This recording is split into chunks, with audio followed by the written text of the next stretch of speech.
વલસાડમાં પતંગની દોરીથી 50 પક્ષીઓ ઘાયલ અને 10 પક્ષીઓએ જીવ ગુમાવ્યા। જુઓ વિડીયો। વલસાડમાં છેલ્લા 5 દિવસમાં પતંગની દોરીથી 50 જેટલા પક્ષીઓ ગંભીર રીતે ઘાયલ થયા હતા, જેમાં અત્યાર સુધીમાં 10 જેટલા પક્ષીઓના મોત થયા છે અને બાકીના પક્ષીઓ સારવાર હેઠળ છે।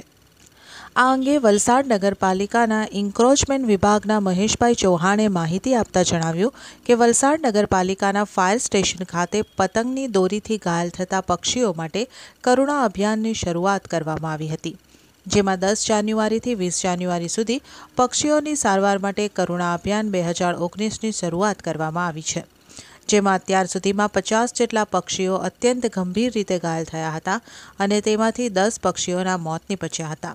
ગંભીર રીતે ઘાયલ પક્ષીઓને સારવાર અપાઈ રહી છે અને તેમને સલામત રીતે ઉગારી લેવામાં આવ્યા છે।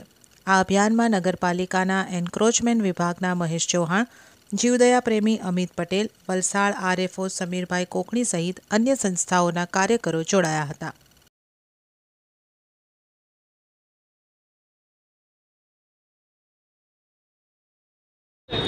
મારું નામ મહેશ ચૌહાણ, હું વલસાડ નગરપાલિકામાં એન્ક્રોચમેન્ટ ખાતામાં જોબ કરું છું અને કરુણા અભિયાન 2019માં અમે લોકોએ 10 તારીખથી કેમ્પ ચાલુ કરી દીધેલો છે ફોરેસ્ટ ડિપાર્ટમેન્ટ સાથે અને એનિમલ રેસ્ક્યુ ટીમ તેના જે સભ્ય છે અમિત પટેલ ને એ પ્રમુખ છે ને એમની આખી ટીમ જે લોકો રોજ સવારે અહીંયા અમારા કેમ્પ પર આવે છે।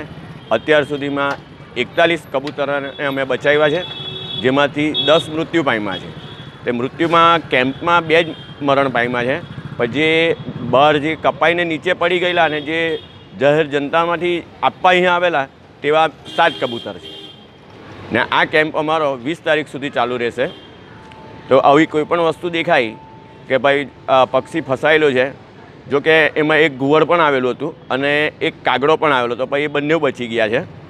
અને આવું કંઈ પણ દેખાય તો અમારા ફોન નંબર છે ને બંબાખાના પાસે કોઈ પણ આવું ઘાયલ પક્ષી લઈને આવું। આભાર, થેન્ક યુ।